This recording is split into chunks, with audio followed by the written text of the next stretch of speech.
In the bustling heart of Lagos, a young woman named Adonna lived, her spirit as bright as the morning sun over the Lekki-Ikoyi link bridge. She was the youngest, the one her family saw as a dreamer, her ambitions too big for their small world. They saw her dreams not as wings, but as a weight, a distraction from the traditional path. They had laid out for her, "Who do you think you are?" Her eldest brother, Chinedu, would often scoff, his words like sharp stones. Her father, a man whose respect in the community was his most prized possession, saw her aspirations as a defiance, a stain on their family's name. One humid evening, the tension in their home finally snapped.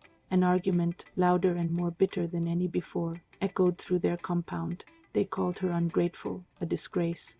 In a moment of blinding anger, her father pointed to the door. "Go," he said, his voice cold and final. "You are no longer our daughter." Her mother wept silently, her heart torn, but she did not speak up. Adonna, with nothing but the clothes on her back and a fire in her soul, walked out into the Lagos night, the city lights blurring through her tears. The family that was once her world had cast her out, leaving her utterly alone. Adonna found herself in a city that could be both a cradle and a jungle. The first few weeks were a blur of hardship. She slept in a friend's cramped room, worked odd jobs that barely paid for her next meal, and faced a world that seemed determined to break her. But the same fire her family had tried to extinguish now burned brighter than ever. She remembered her grandmother's words, "Adonna, your heart is your true wealth. Never let anyone devalue it." She enrolled in a small tech program, using every spare naira she earned. She studied late into the night, fueled by instant noodles and sheer determination. She saw the digital world as a new frontier, a place where your background didn't matter as much as your brilliance. She started a small online business, selling beautifully handcrafted Nigerian fabrics to a global audience. It was a slow start there. Were days of doubt, days when the loneliness felt like a physical ache. But she poured her pain, her hope, and her love for her culture into her work. Her designs were unique, her stories compelling. Slowly, the world began to notice. An international blogger featured her work, and suddenly, her small venture exploded. Orders flooded in. Adonna learned to code, building her own e-commerce platform. She hired other young women, dreamers like herself, giving them the chance she never had. Within a few years, Adonna was no longer the girl her family had banished. She was a CEO, a tech innovator, a name whispered with respect in business circles from Lagos to London. She moved into a beautiful apartment overlooking the ocean, a testament to her hard work.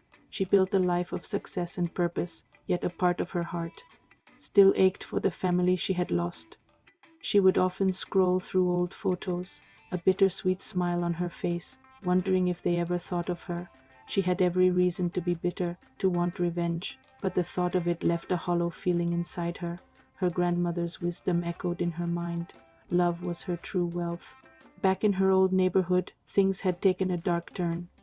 Her father's business, a cornerstone of the family's pride, had collapsed due to a series of poor decisions and a changing market.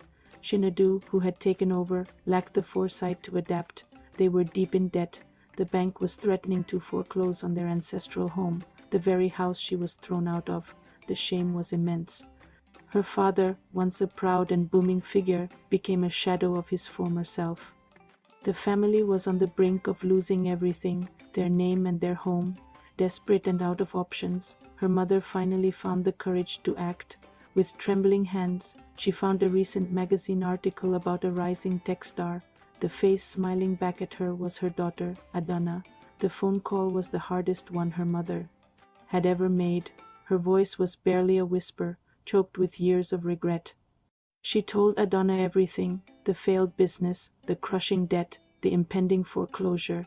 She didn't ask for help, she just wanted her daughter to know the truth. She ended the call with a simple, "We are so sorry, my child." Adonna listened silently, her own tears tracing paths down her cheeks. All the years of pain, of feeling abandoned, rushed back, but as she looked out at the vast ocean from her window, she saw not an end, but a horizon of possibilities. She could let them fall. She could say, "I told you so." The world would understand. But her heart, the heart her grandmother told her to treasure, knew a different path. The next day, a sleek black car soluzed silently into her old street. Heads turned, neighbors whispered. Adana stepped out, not with arrogance, but with a quiet grace.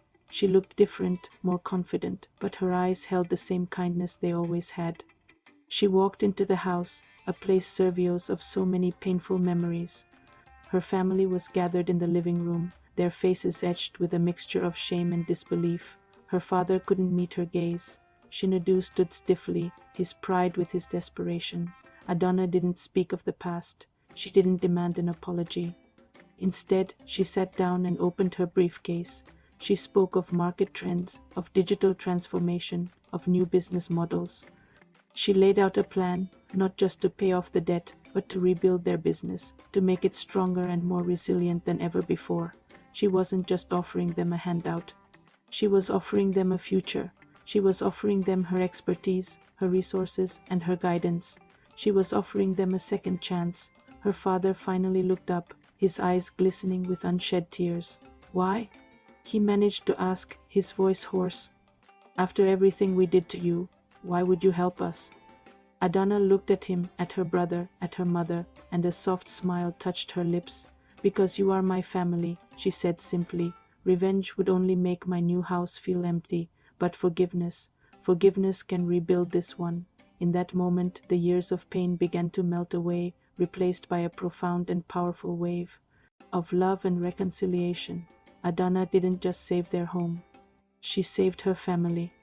She taught them that success isn't about pride or tradition, but about vision, resilience, and the courage to adapt. She worked with Shinadu, mentoring him, and discovered he had a sharp mind, just one that needed direction. She helped her father find a new purpose, advising the new venture. The family, once broken by pride, was now united by humility and gratitude.